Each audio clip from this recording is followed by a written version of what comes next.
बिस्मिल्लाहिर्रहमानिर्रहीम, अस्सलाम वालेकुम। A1 टीवी के साथ मैं हूं आदिल मुमताज। मैं हूं राशिदा मुनीर। नजर डालते हैं हेडलाइंस पर। इमरान खान की माफी कबूल। इस्लामाबाद हाई कोर्ट ने तौहीन अदालत का शोकाज नोटिस खारिज कर दिया। चीफ जस्टिस अतर मिनुल्लाह ने रिमार्क्स दिए। बादियों नजर में ये तौहीन अदालत थी। ताहम इमरान खान का माफी का बयान हल्फी और रवैया काबिल इत्मीनान है। इमरान खान ने नेक नियति साबित की और माफी मांगने गए। अदालत के बाहर गैर रस्मी गुफ्तगू में इमरान खान बोले, सियासी जमातों से बातचीत हो सकती है, मुजरिमों से नहीं। वजीर आजम का कहना है, इमरान खान की कौमी इदारों के खिलाफ मुहिम की मजम्मत करते हैं। सवारती साहिर में रद्दबदल करके कौमी सलामती से खेला गया। रंगे हाथों पकड़े जाने वाला चोर अब इदारों को बदनाम करके सजा से बचना चाहता है। मकबूल होने का मतलब कानून से बालातर होना कैसे हो गया? कानून सबके लिए बराबर है, आपको भी कानून को जवाब देना पड़ेगा। मरियम नवाज के लिए रिलीफ। लाहौर हाई कोर्ट के हुक्म पर पासपोर्ट वापस मिल गया। मरियम नवाज ने ट्वीट किया कि पासपोर्ट 3 साल ऐसे केस में जब्त किया जो कभी बना ही नहीं था। फितना की जुल्म और इंतकाम पर मबनी सियासत को एक दिन मिटना ही था।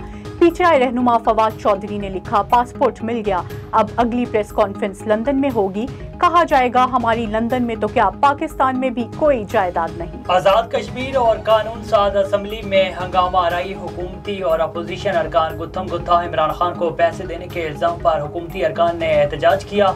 वजीर कानून फहीम रबानी ने साबिक वजीर आजम राजा फारूक हैदर पर माइक से हमला कर दिया। स्पीकर ने इजलास कल सुबह तक मुलतवी कर दिया।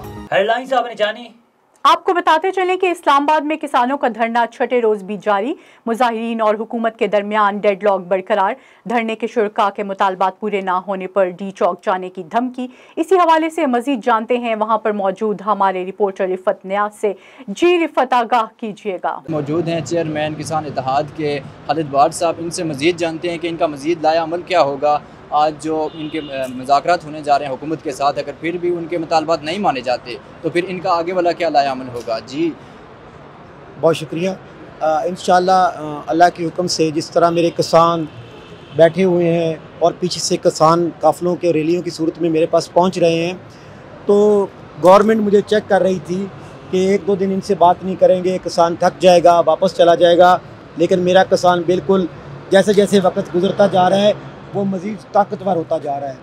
तो अब ये है कि हम अगर आज 4 बजे हमारी उसके साथ मीटिंग है फैसल कुंडी साहब और कमरुज़्ज़मान कैरा साहब के साथ, और उसके बाद प्राइम मिनिस्टर हाउस भी मेरे राब्ते में है। वो कहते हैं कि आज हर सूरत आपको नोटिफिकेशन देंगे।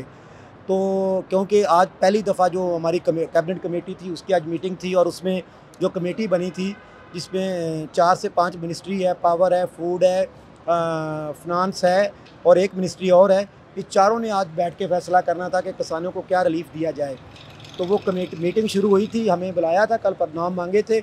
हमने कहा जी हम उस कमेटी में बैठ के क्या करें। ठीक है जी, आप अपना कमेटी फ़ैसला करके आए, हमारे पास लेके आए। अगर हमें मंजूर हुआ तो हम भी गवर्नमेंट पे प्रेशर लोड इतना नहीं डालना चाहते जिससे मेरा मुल्क को प्रॉब्लम आ जाए, लेकिन मैं इतना भी नहीं करना चाहता कि मेरा किसान मर जाए। तो मैं इस तरह का पर यूनिट पर रेट लूँगा जिससे मेरा किसान भी खुश हो और गवर्नमेंट भी।